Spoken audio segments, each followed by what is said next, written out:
കേട്ടോ നല്ല ചോറ് മീനും കഴിക്കാന്ന് പറഞ്ഞിട്ട് പിന്നെയും വന്നിരിക്കുകയാണ്. നോക്കുന്ന സമയത്ത് മീൻ പൊള്ളിച്ചതും ഒരുപാട് ബോർഡിലും കാര്യങ്ങളുണ്ട്. നമ്മുടെ പഴയ ഓടിട്ട ഒരു ആംബിയൻസും കാര്യങ്ങളൊക്കെ. എന്തായാലും ഒരു വലിയ പഴക്കമില്ലാത്ത കടയാണ്, ഒരുപാട് വർഷം പഴക്കമുള്ള പോലെയാണ് പറയാ. അങ്ങനെ നോക്കുന്ന സമയത്ത് ഒരുപാട് സിനിമാ നടന്മാരൊക്കെ വന്ന് ഫോട്ടോ എടുത്തതിന്റെ നമ്മുടെ വാച്ചൊക്കെ ഉണ്ട് കേട്ടോ. അപ്പൊ അവർക്ക് വന്നെടുത്തു. അത് കഴിഞ്ഞിട്ട് മീൻ നമുക്ക് വേണമെങ്കിൽ സെലക്ട് ചെയ്യാൻ വേണ്ടി ഇവര് ഷോക്കേസിൽ ഫ്രണ്ടിൽ മസാലയൊക്കെ ഇട്ട് തേച്ച് വെച്ചിട്ടുണ്ട് ഈ അലിയിൽ. അങ്ങനെ ഞങ്ങൾ കുറച്ച് 2-3 മീനൊക്കെ നോക്കി സെലക്ട് ചെയ്തു.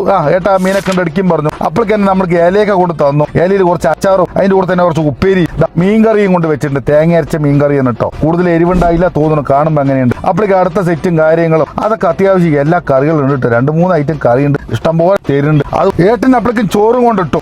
എന്തായാലും കാര്യങ്ങൾ പിടണം, വലിയ തിരക്കൊന്നും ഇല്ലാത്തത് കൊണ്ട് പിടപെടാന്ന് കാര്യങ്ങൾ നടക്കുന്നുണ്ട്. അങ്ങനെ ഞങ്ങൾ കൂടുതൽ എരിവില്ലാത്ത മീൻകറി കണ്ട് കുറച്ചുകൊണ്ട് കഴിച്ചു. കുറച്ചെങ്കിൽ നന്നായിട്ട് മീൻകറി മിക്സ് ചെയ്തു. അതിന്റെ കൂടെ തന്നെ കുറച്ച് ചെമ്മീനും പറഞ്ഞിട്ടുണ്ടായിരുന്നു, ചെമ്മീനും തന്നു. അപ്പൊ ഇതിൽ സങ്കടം എന്താണെന്നറിയോ? സംഭവം മീൻകറിയും ചെമ്മീനും ഒക്കെ ഉണ്ടെങ്കിലും ഒന്നിനും ചൂടില്ല. അതുപോലെ തന്നെ ഇതും മസാലയും കാര്യങ്ങളൊക്കെ നന്നായിട്ടുണ്ട്. വല്ലാത്തൊരു സങ്കടം പറഞ്ഞാൽ ഈ ചോറും മീൻകറിയൊക്കെ ഒരുപാട് തണുത്ത പോലെയുണ്ട്. ഒരു ഐക്കോറിന്റെ പീസും കാര്യങ്ങളൊക്കെ കൊണ്ടുവന്നു, മസാലയും കാര്യങ്ങളും. ഇതാണ് എരിവുള്ള മുളക് കറി, അതും കുഴപ്പമില്ല. പക്ഷെ വല്ലാത്തൊരു സങ്കടം പറഞ്ഞാൽ ഒന്നിനും ചൂടില്ല. പറയാ 1 മണിക്കാ പോയത്, അപ്പോഴേക്കും തണുത്ത പോലെയുണ്ട്. നമ്മുടെ യാക്കര ചെമ്മീൻസ് അത്യാവശ്യം ഫേമസ് ആണെന്നാ പറഞ്ഞത്.